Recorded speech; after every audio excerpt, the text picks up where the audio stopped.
So to answer about whether PySpark can be used for both structured data analysis as well as unstructured data analysis, yes, we can use it for both.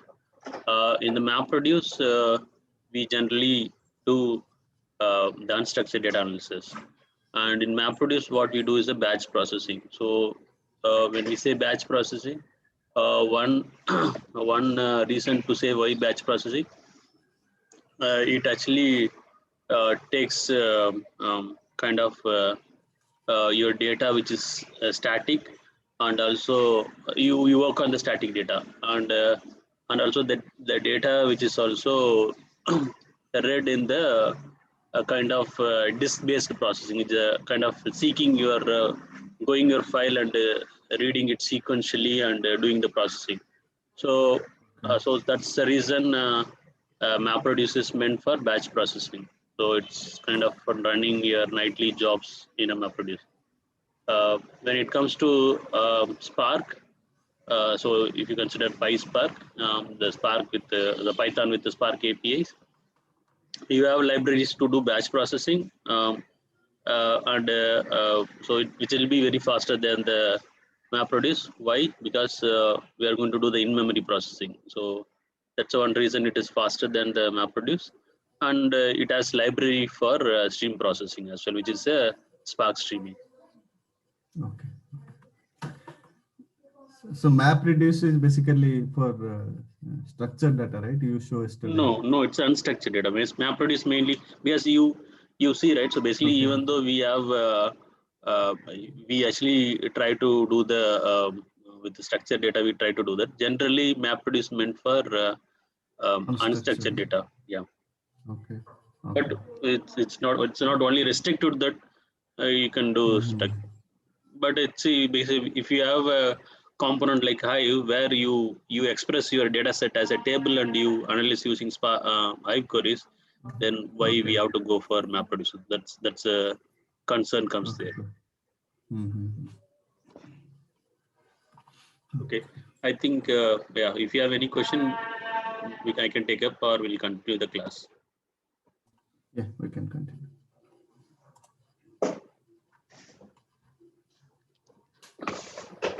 Okay, so I am going to share my screen.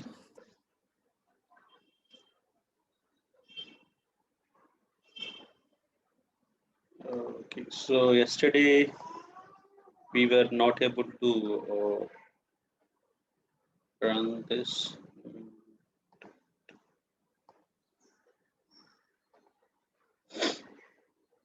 So I just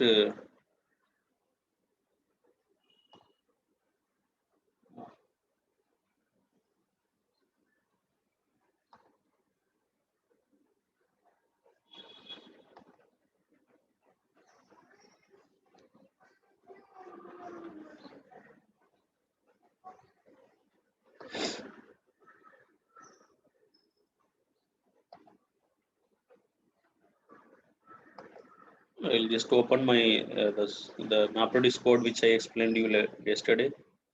Okay.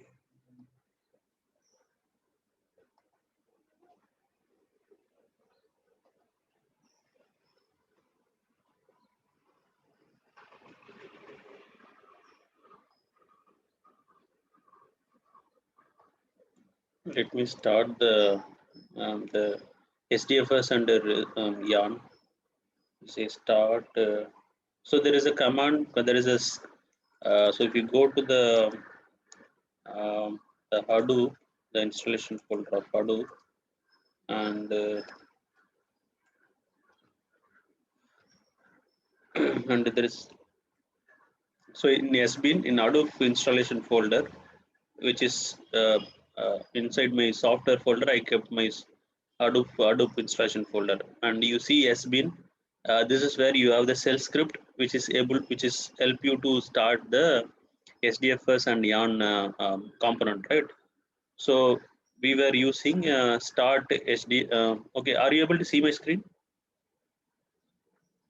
Can anyone confirm? Yes, yes. Okay, all right, yeah.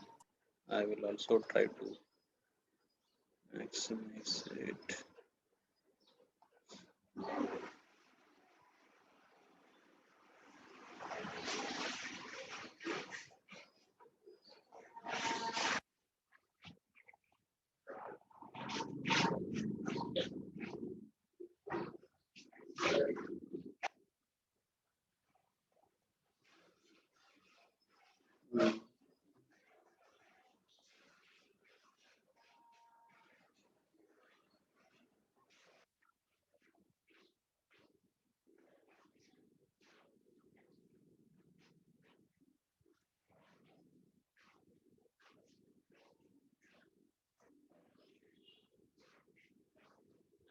So we were using this uh, start DFS for starting your SDFS related daemons.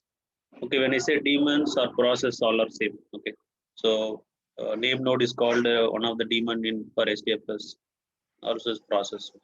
So and we used start yarn start hyphen yarn dot sh for starting your yarn related service, the components. Sorry, the daemons. There is also a file called start hyphen all dot sh, which will help you to start your SDFS related process as well as the yarn related process. If we say start all dot sh, but it's going to be deprecated, so they were saying just use the other files.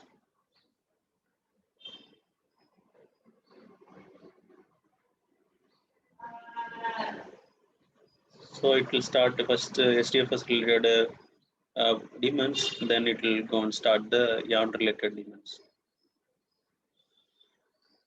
Okay, so now I will go to HDFS, so which is in my local host and 9870.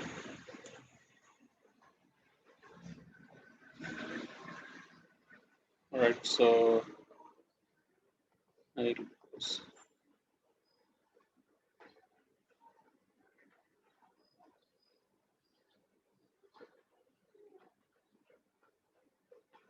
go to data and MapReduce. This new stock exchange data we have input here, and I will drop this output directory and I will start the code.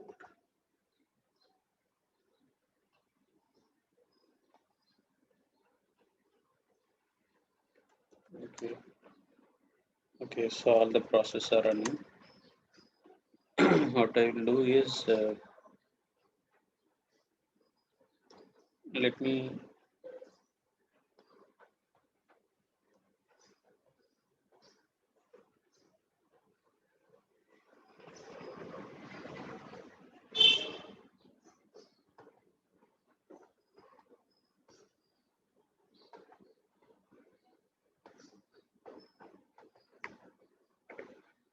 okay.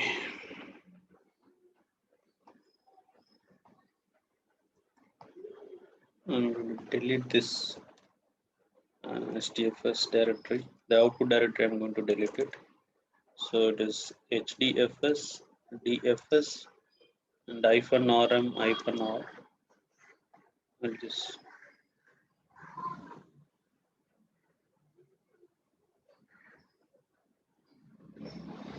okay. So this got deleted. Now the one which we discussed, this MapReduce program to find out the maximum stock price for each symbol. Let's run this program. I actually there's some configuration which I need to change. I made it. I will tell you what are the configuration I changed it. Let me run this. So basically, what we are saying is this yarn basically a job client, a yarn job client, and we need to submit our job to the resource manager to run our job. So and you need to specify the jar location and followed by uh, which class which has a main method. So I said in Java program, whichever the program which has main method is a starting point of your Java program, and you pass your input path, output path. These are the two arguments which this program takes, and then you submit. So it is going to just submit this job to the resource manager. The resource manager default port number is 8032. Okay, so what you see in browser for resource manager web is 8088, which is the web port for the web interface. To interact to connect to the resource manager like this, they generally call RPC port. So to submit your job to the resource manager, this is the port we need to use. Generally, it's all there in our configuration file. we are using it. But suppose if you are running from outside cluster, then you can also use this port number to connect. Now it is launching the MapReduce program, and you see there is a map page which is running, and it shows you the uh, percentage of the execution status or progress. And after map map is completed, then reduce is started, and that also completed. So if you look at here, it says there are three map tasks executed and one reduced task. Why one reduced task? So because in the program we mentioned the number of reduced tasks as a one here, right? Why it has launched three map tasks? There is a three blocks for the input file which we took. The input file is this one, the NOIS and New York Stock Exchange data .csv. If you click this, it shows three blocks, right? So that's the reason I told you the number of map tasks will be equivalent to number of blocks in your for the file in HDFS. Now we'll see the output. So this is the output directory. And okay, so you see the file called part -r double zero triple zero. So basically, it represents you have partition. Part -r means it's a party. Sorry, not partition. A reducer. We have only one reducer, so this is the output of your reducer. So generally, if you have two reducer, then you will have part 0001 like that, and you can. So for each stock symbol, it found out the maximum stock price, the maximum, yeah, maximum stock price. And also you can view it here, STFS, DFS cat. Cat command is to see the content of your file, right?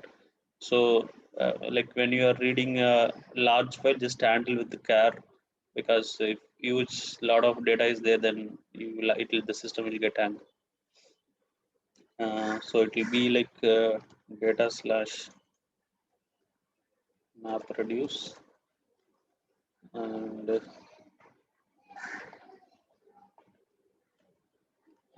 part 2 part -r 00 double.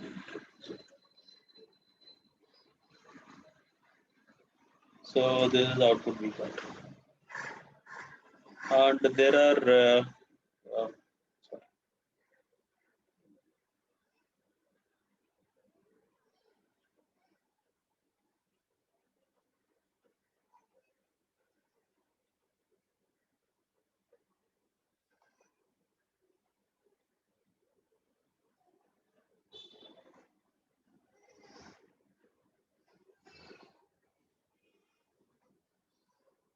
there are other things to note it down.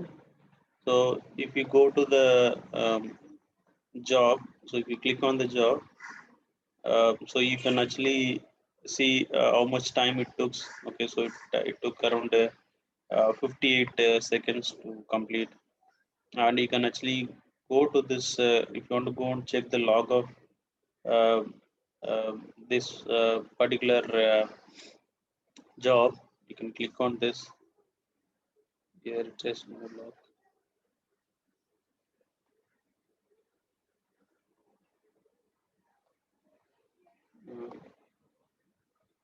Okay, actually there is a whenever your job is completed, it will go to the history server. Okay, so there is a one more command to start history server. Okay, so let's start that.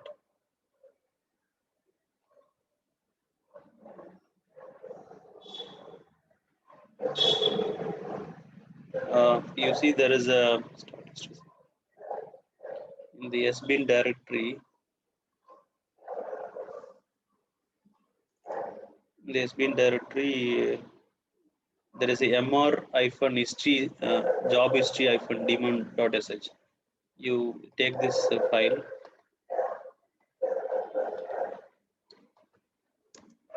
start story.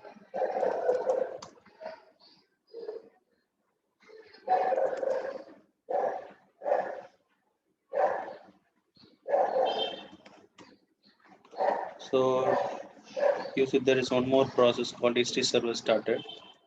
I'm just clearing the screen. Now we should be able to see this, and you see now you are going into the Parik, can you yeah. share those comments because we are missing sometimes. Yeah. Sorry. Can you please share those comments Yeah. in any chat box so that we will save it? Okay. Okay.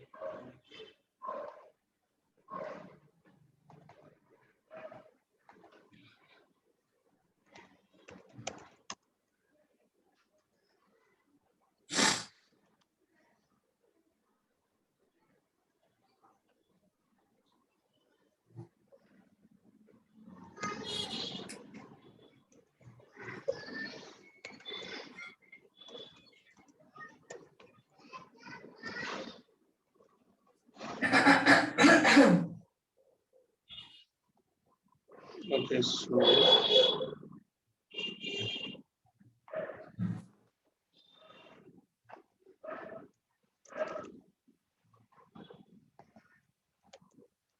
command to start the MR history server. All right. Now we'll come back here.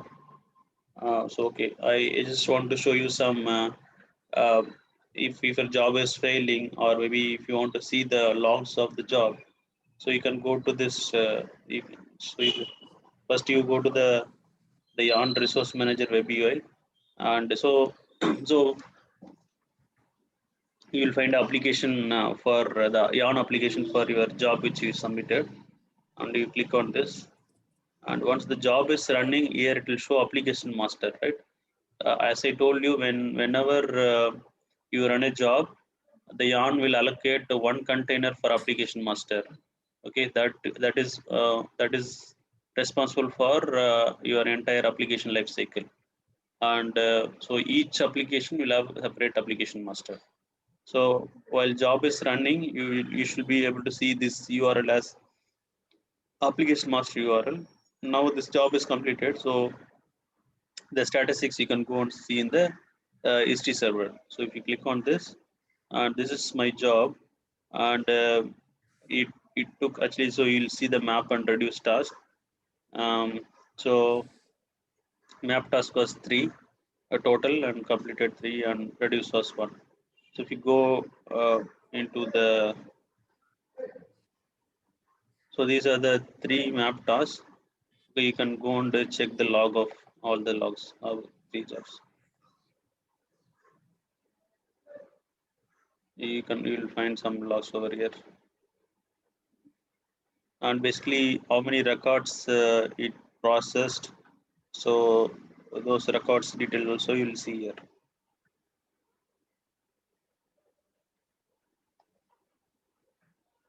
3 masters, and if you go to the reducer, you see the reduce log here. See, this is the place where you will have uh,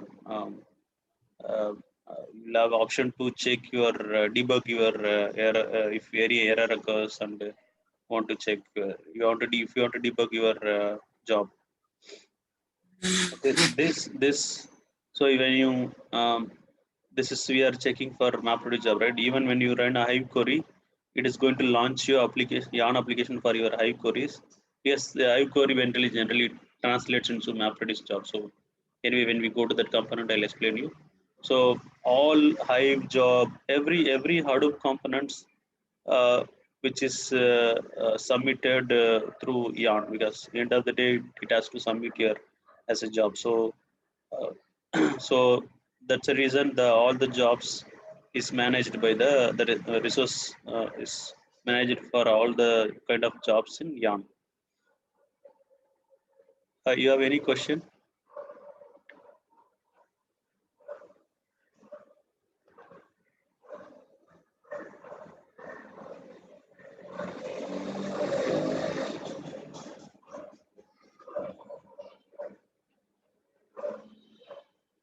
I'll go to software folder.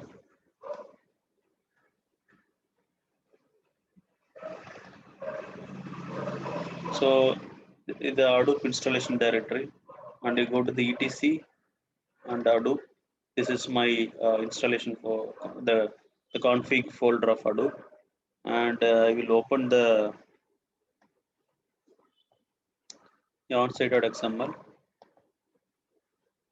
Okay, so there was few parameters was causing problem. So one was I was didn't set the resource manager CPU vCores. So it was showing for me 4 cores actually. In if you look at here,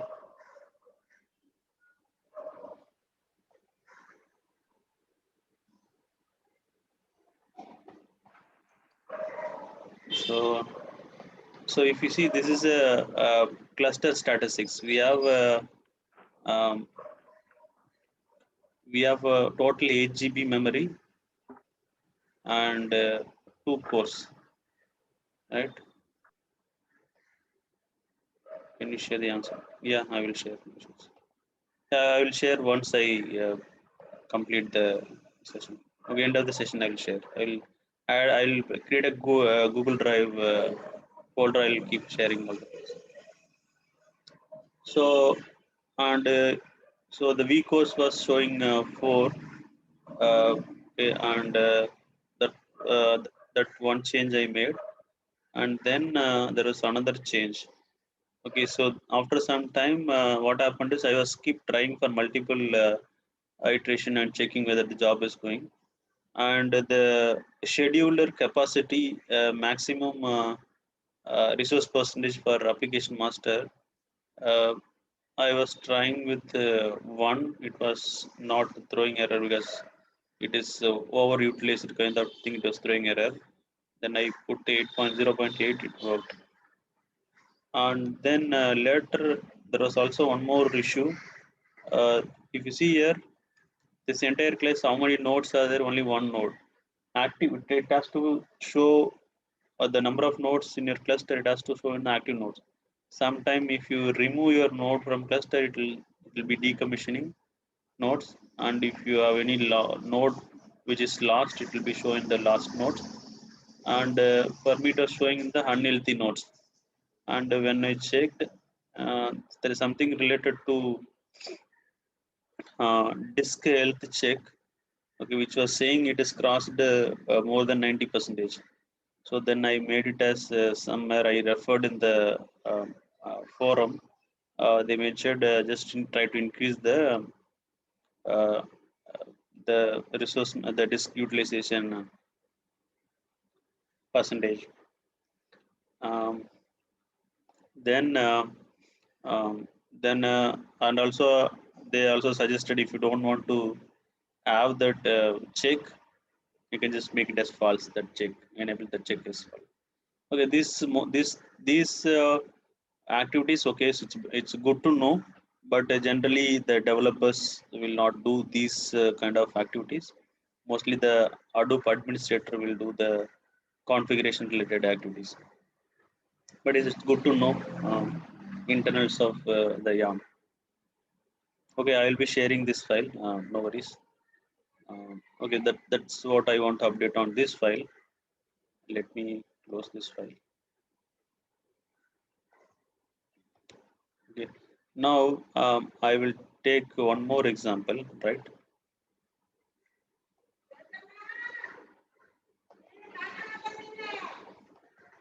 I want to tell you, I will show you that it's basically it's very simple word count program, the same program, Actually, I want to cover few. I want to introduce few more concept with this example, which will be uh, kind of easy for me to explain it.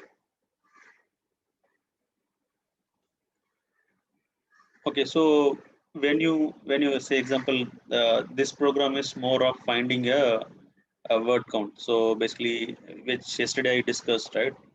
Um,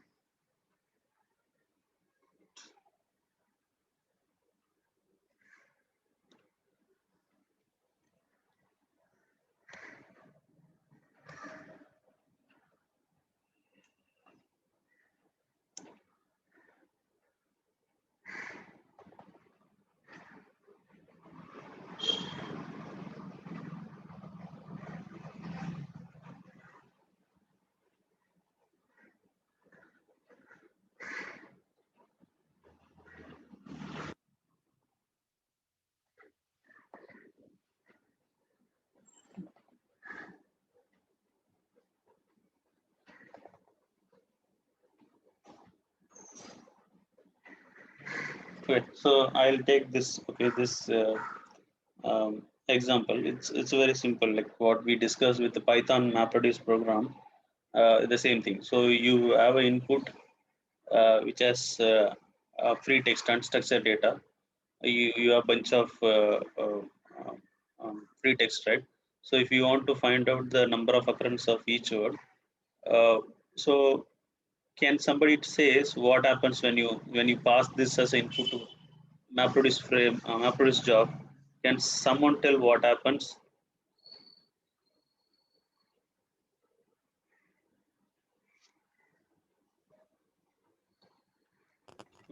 when you submit a job to the so when you written a MapReduce program and you submit it to the yarn with the saying your input data set is on specific path.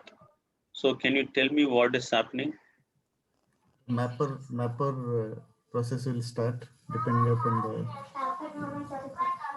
Okay. Each So line will be split into sorry. words. Each Okay. line will be split into words. Okay. Yeah. Correct. Go ahead. You're right. Yeah, each line will be split into words. Then in the shuffling and sorting phase, it will group group them together, like how many times each word comes. Okay. Then reducer will aggregate it. Okay. Okay. All right. Yeah. So yeah, that's the overall we'll do. I will go little deeper. Okay. So okay. So this is going to help you in a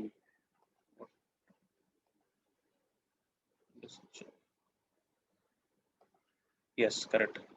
Okay. Now I'll just go little deeper to better understanding. So as you mentioned, okay, say we'll take same our three block scenario. I'll put the word like hello Java, Java and Python, PySpark with the Scala, PySpark with the MySQL. I'll just put the text there. Here I know Python and PySpark, right? Okay, and then I will put I am are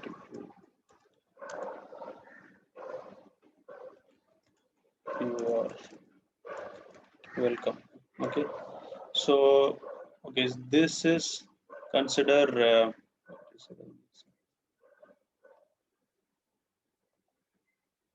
why actually I am trying to give more example on MapReduce as I mentioned multiple times. So this is going to be kind of uh, a base for everything. So once you understand all this clear, then almost everything is going to be a kind of additional concepts and additional things. So you think this is a sample.txt, which say will take same 300 MB example, right? 300 example. So this has been converted into block 1, B1 and B2 and B3, right?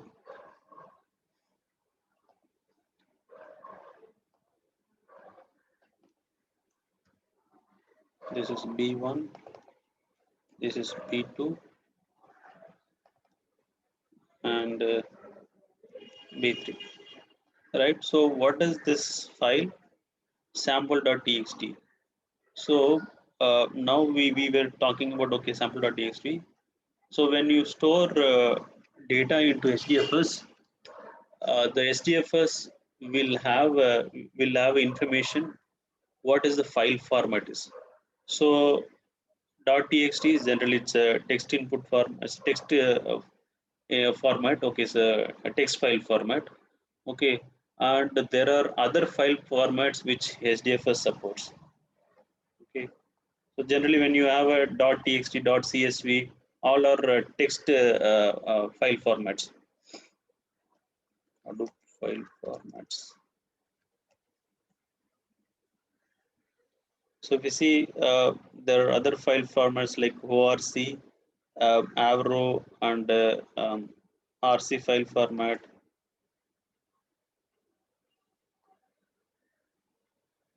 And sequence file format.